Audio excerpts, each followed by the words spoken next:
Halo, berjumpa lagi dengan saya.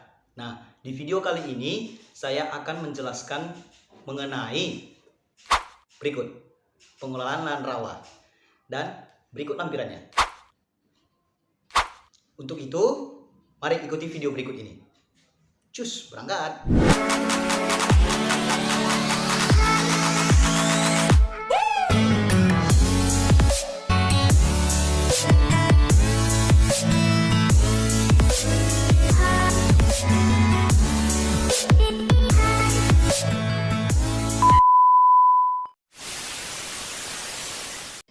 Yang saya hormati Ibu Jamila SPMB selaku dosen mata kuliah pengelolaan lahan.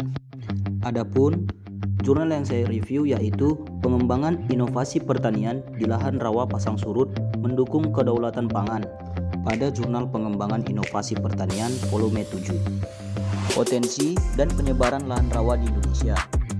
Luas lahan rawa di Indonesia belum dapat ditetapkan secara pasti dan akurat. Luas lahan rawa masih bersifat perkiraan dan estimasi yang dilakukan oleh beberapa peneliti dan instansi menunjukkan luas yang bervariasi. Menurut Nugroho dalam Subagio pada tahun 2006 mengemukakan bahwa penyebaran lahan rawa diurut dari yang terluas terdapat di Sumatera dengan luas 8,41 juta hektar, Papua dengan luas 7,49 juta hektar, dan Kalimantan dengan luas 6,99 juta hektar. Nah, masalah fisik kimia lahan yang dihadapi dalam pengembangan tanaman pangan di lahan pasang surut meliputi genangan air dan kondisi fisik lahan, kemasaman tanah, dan asam organik yang tinggi pada lahan gambut, zat beracun dan intrusi air beragam, kesuburan alami yang rendah, dan keragaman kondisi lahan yang tinggi. Tipologi lahan dan tipe luapan air. Tipologi lahan.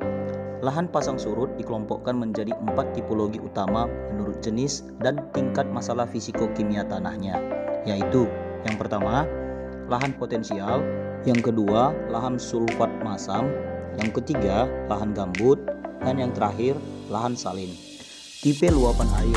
Ada 4 tipe berdasarkan jangkauan air pasang, yaitu yang pertama, tipe luapan A, diluapi air pasang baik pada pasang besar maupun pasang kecil. Yang kedua, ada tipe luapan B, yaitu diluapi pada saat pasang besar saja. Yang ketiga, tipe luapan C, tidak diluapi air pasang dan kedalaman air tanahnya kurang dari 50 cm. Dan yang terakhir, tipe luapan D, tidak diluapi air pasang tetapi kedalaman air tanahnya lebih dari 50 cm. Sistem usaha tani tanaman pangan di lahan rawa pasang surut. Komoditi padi tergolong cocok ditanam di lahan rawa pasang surut karena didukung oleh kondisi rawa yang berlimpah air hampir sepanjang tahun dengan muka air tanah yang dangkal, topografi lahan datar, kondisi tanah bertekstur liat dan lunak, serta warisan budaya sebagai petani padi.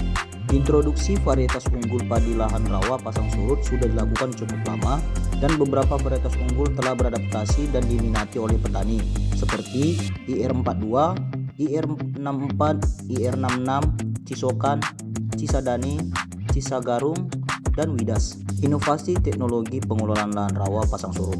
Teknologi pengelolaan air dan tanah meliputi penataan jaringan tata air makro dan mikro, penataan lahan, ameliorasi, dan pemupukan. Inovasi teknologi lain seperti varietas unggul yang adaptif di wilayah setempat, pola tanam, pengelolaan tanam atau populasi, jarak tanam, pengendalian gulma, hama dan penyakit, serta teknologi panen dan pasca panen. Model pengembangan pertanian lahan rawa pasang surut.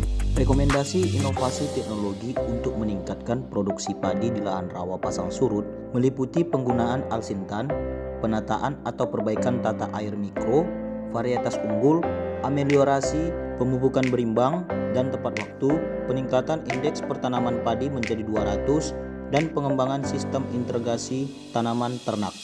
Nah, pada diagram berikut dapat kita lihat bahwa inovasi teknologi terdiri atas perbaikan tata air mikro, terutama pembuatan pintu air, penggunaan varietas unggul baru lahan rawa pasang surut, yaitu Inpara, pengelolaan lahan, air, tanaman, dan organisme pengganggu tanaman serta alsintan terutama traktor dan mesin perontok. Berikutnya, inovasi kelembagaan meliputi kelembagaan organisasi petani, yaitu untuk penguatan kelompok tani, kelembagaan penyediaan sarana produksi, kelembagaan penyuluhan dan pendamping, serta kelembagaan pemasaran. Nah, dalam pengembangan inovasi tentu memiliki tantangan. Apa itu tantangannya? Ini dia. Tantangannya yang pertama, pemanfaatan lahan belum optimal. Yang kedua, keterbatasan infrastruktur pertanian. Yang ketiga, lemahnya penguasaan teknologi oleh petani. Yang keempat, keterbatasan modal petani. Yang kelima, kelembagaan penunjang belum berkembang. Serta yang terakhir yaitu yang keenam, komitmen berbagai pihak dalam mengembangkan pembangunan pertanian di lahan tersebut belum optimal. Peluang untuk percepatan pengembangan pertanian di lahan rawa pasang surut antara lain, tersedia berbagai inovasi teknologi, terutama varietas unggul dengan karakteristik yang beragam.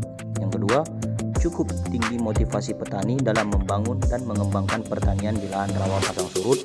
Dan yang ketiga, adanya goodwill pemerintah pusat dan daerah dalam membangun dan mengembangkan pertanian. Implikasi kebijakan.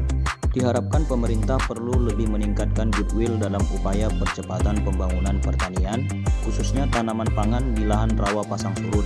Berikutnya, pemerintah perlu kembali menggalakkan program transmigrasi, penyediaan bantuan atau subsidi sarana produksi dan peralatan mesin pertanian, serta pengkajian verifikasi teknologi untuk menghasilkan teknologi spesifikasi lokasi. Yang terakhir, peningkatan kapasitas lembaga penyuluhan dan kelembagaan penunjang lainnya untuk mendukung efektivitas kegiatan on-farm dan pemasaran komoditas pertanian. Berikut lampiran jurnal yang saya angkat. Terima kasih telah menonton video ini. Sampai jumpa di video-video berikutnya. Dadah.